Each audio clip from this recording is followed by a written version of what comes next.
Kondangan sendirian. Lila melirik wajah Bibi Purwati yang beranjak menjauh dengan langkah tergesa itu. Kakinya tidak bisa melangkah sempurna karena lilitan kain jarik yang terlalu sempit itu. Lila merasa heran kenapa bibinya berusaha membuatnya menjauh dari tempat pesta itu begitu Dimas keluar dari kamar pengantin dan menuju ke tempat pesta. Wanita itu bahkan selalu mengawasi gerak-gerik Lila.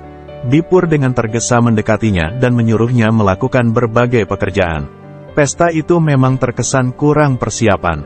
Minuman saja belum tertata rapi meski tamu sudah mulai berdatangan.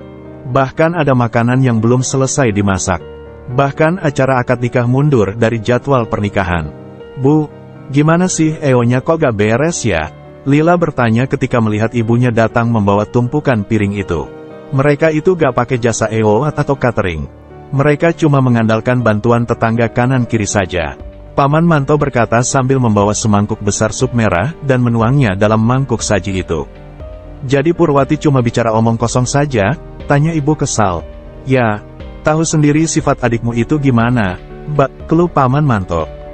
Dan mereka memang tidak mau berunding dengan keluarga kita.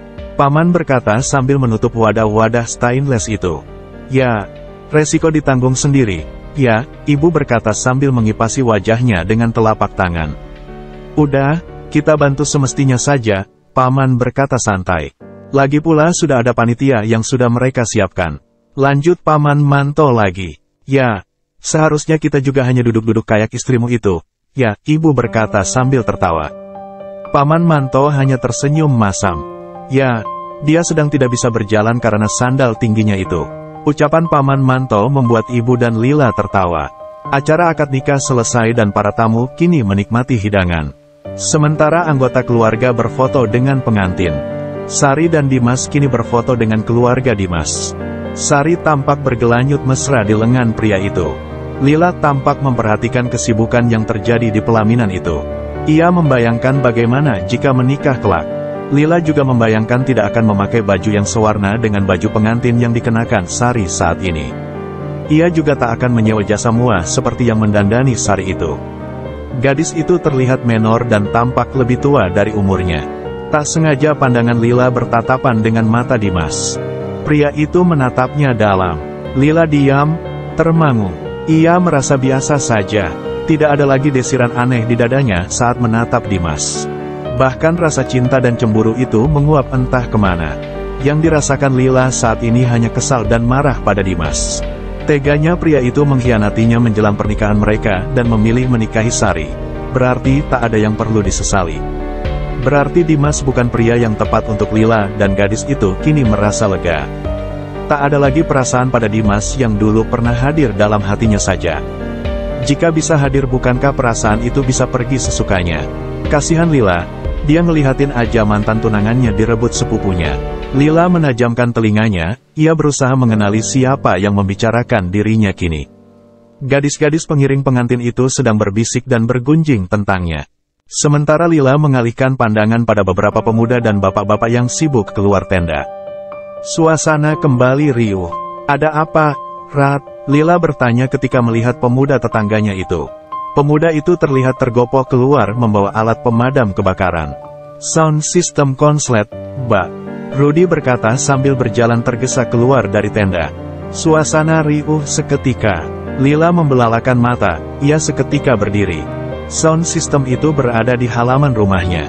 Jika sound system itu terbakar dan bagaimana keadaan rumahnya saat ini? Lila segera berdiri, tapi sebuah tangan mencekalnya. Diam saja di sini, jangan malah ikutan ribut. Ibu menghalangi Lila keluar, meski wajahnya juga nampak gelisah. Semoga saja enggak ada apa-apa, Lila berkata sambil meremas tangan gelisah. Suasana di tenda kini menjadi tegang. Para tamu banyak keluar dari tenda pesta. Tapi keluarga pengantin itu tampak tak terpengaruh. Mereka terlihat santai dan meneruskan sesi foto keluarga. Lila dengan tak sabar keluar dari tenda menuju ke halaman rumahnya. Lila bahkan masih mengenakan celemek yang masih terpasang di badannya. Sudah aman, tapi sementara musik tidak bisa diputar. Paman berkata sambil mendekati Lila. Syukurlah, Lila berkata sambil berjalan kembali menuju ke dalam tenda. Sementara Bapak dan Paman Manto hanya tersenyum mendengar ucapan Lila.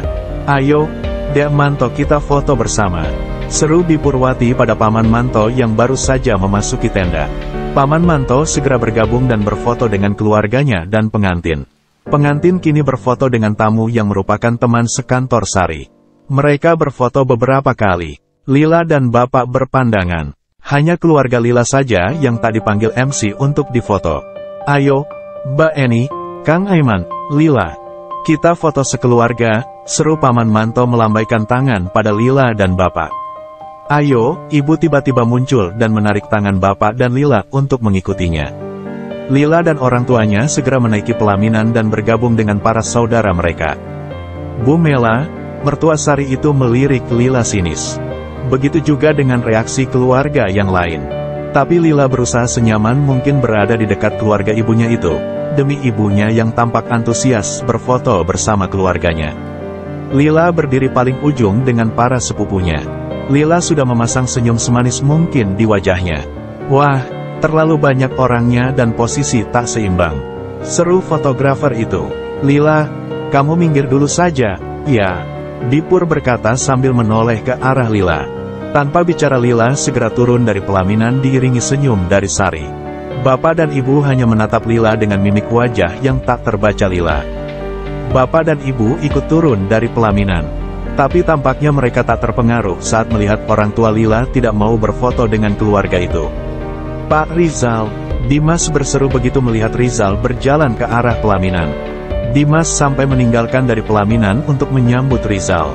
Siapa, Mas? Sari bertanya ketika melihat Dimas hendak beranjak meninggalkan pelaminan. Pak Rizal, direkturku. Sari seketika berdiri. Begitu juga Paman dan Dipur serta kedua orang tua Dimas. Bapak sudah lama datang, sudah, bahkan sejak kamu masih ganti baju tadi. Jawab Rizal datar. Seketika Dimas mengangguk malu. Maaf, saya tidak tahu, Pak. Dimas berkata sambil melirik para terima tamu dan ibu mertuanya, bagaimana mereka tidak memperhatikan tamu sepenting Rizal. Maaf, Pak, silahkan duduk. Saya sudah lama duduk, sahut Rizal enteng membuat Bipur tersenyum canggung.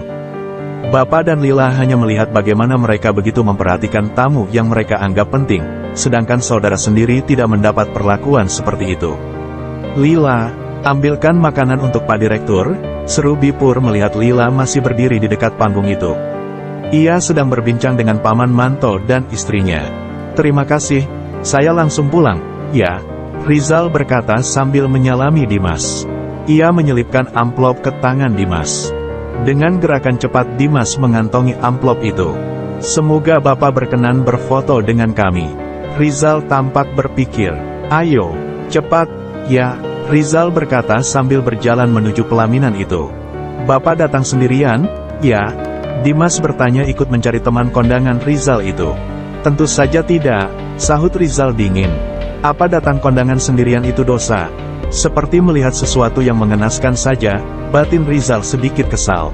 Bapak datang dengan istri, ya? Sari bertanya sok akrab, lebih tepatnya ia sangat kepo. Sari tak membayangkan ternyata Pak Direktur ini masih sangat muda dan tampan. Di mana beliau, Pak?